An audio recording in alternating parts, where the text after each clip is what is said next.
తెలంగాణ సగర సంఘం రాష్ట్ర అధ్యక్షుని ఈరోజు ఈ వేదికగా ఏర్పాటు చేసినటువంటి పత్రికా సమావేశంలో తెలియజేయాల్సిన అంశాలు ఒకటి, రాబోయే స్థానిక సంస్థల ఎన్నికలను దృష్టిలో పెట్టుకొని రాష్ట్ర వ్యాప్తంగా ఉన్నటువంటి మా సగర కులస్తులను రాజకీయంగా మొదటి అడుగు ఎక్కడైతే గ్రామ పంచాయతీ ఎన్నికల్లో ప్రోత్సహించే లక్ష్యంతోని వచ్చే నెల సెప్టెంబర్ 4వ తేదీన రాష్ట్ర రాజధాని హైదరాబాద్లోని సుందరయ్య విజ్ఞాన కేంద్రంలో సగర రాజకీయ చైతన్య సదస్సును ఏర్పాటు చేయడం జరిగింది.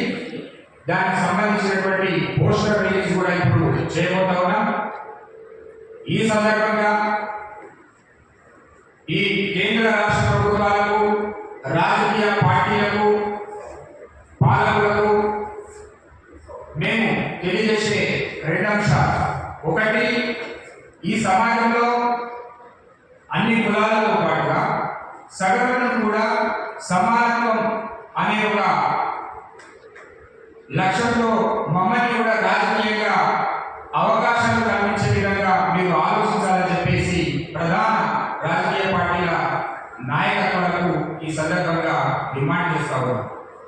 గడిచిన 78 సంవత్సరాల స్వతంత్ర భారతదేశంలో వచ్చిన 10 సంవత్సరాల తెలంగాణ ప్రత్యేక రాష్ట్రంలో మాకు ఆశించిన స్థాయిలో ఫలాలు అందకపోవడంతో మా యొక్క జాతి అనేక రకాలుగా ఈరోజు వెనుకబాటుకు లోనవుతూ వస్తూ ఉంది, నష్టపోతూ ఉంది.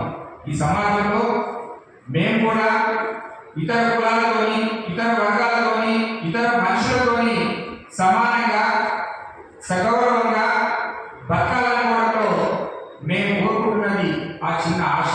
కానీ ఇక్కడ పాలకులు, ఈ ప్రభుత్వ పెద్దలు ఎవరైతే ఈ ప్రధాన రాజకీయ పార్టీల అధినాయకత్వాలు ఆలోచించేది కేవలం ధనబలం, జనబలంలో మాత్రమే వాళ్ళు ముందుకెళ్తా ఉన్నారు. ఇది నిజంగా కూడా మంచిది కాదు. భవిష్యత్తు సమాజాన్ని దృష్టిలో పెట్టుకుంటే మరి ధనబలంలో, జనబలం ఉన్న వాళ్ళకు మాత్రమే ప్రాధాన్యత ఇస్తూ రాజకీయంగా వాళ్లకు అవకాశాలు కల్పించడంతో మరి అల్పసంఖ్యాకులైనటువంటి అనేక కులాలు అన్ని రకాలుగా నష్టపోవడం జరుగుతూ ఉంది. ఇది అనేక సందర్భాల్లో కూడా మేము బీసీ సంఘాల వేదికగా లేకపోతే మా కుల సంఘాల వేదికగా చెప్తా ఉన్నాం. కానీ మార్పు కనిపించట్లేదు.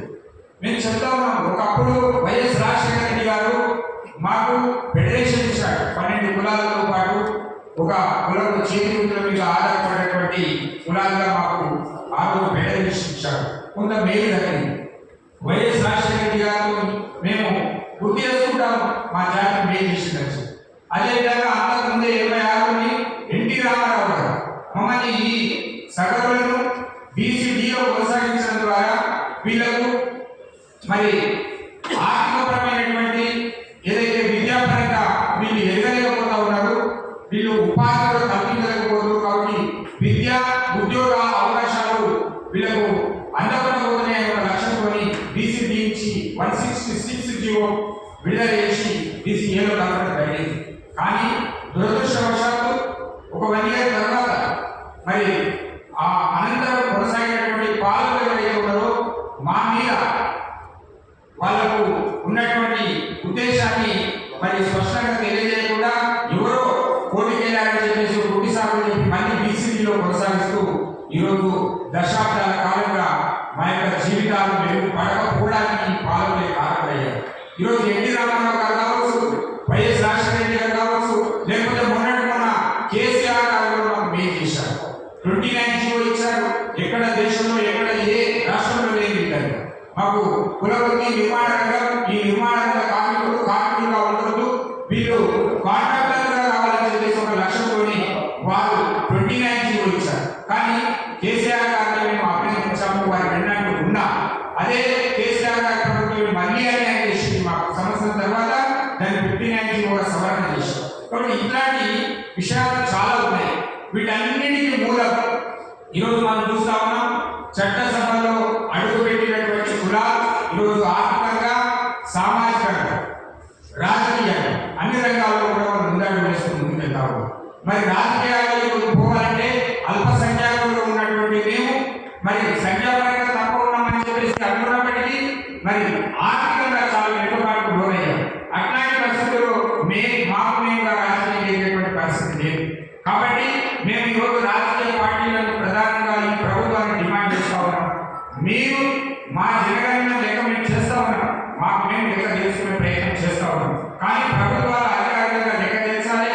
ఈ సమగ్ర కుల గణన చేపట్టి దాంట్లో మా వాటాను మాకు తెలిసి మా రిజర్వేషన్లు మాకు రావాల్సినటువంటి వాటాను మాకు ఇవ్వాల్సినటువంటి అవసరం అయితే ఉందని చెప్పి ఈ సందర్భంగా డిమాండ్ చేస్తా ఉన్నాం. ఇంకో ప్రధానమైనటువంటి డిమాండ్ ఉంది.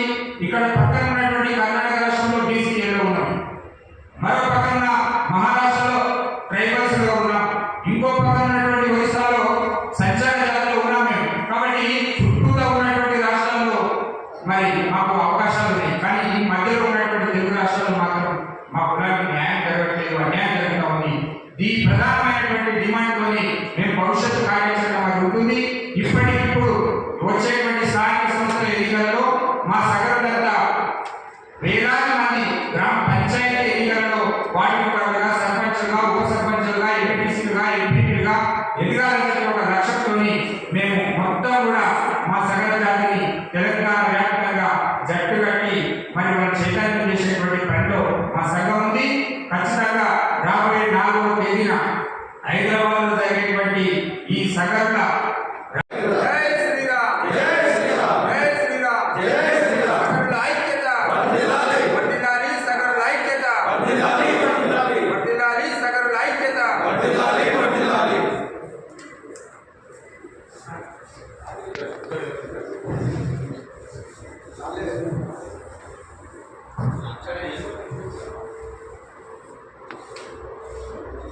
ఓకేనా?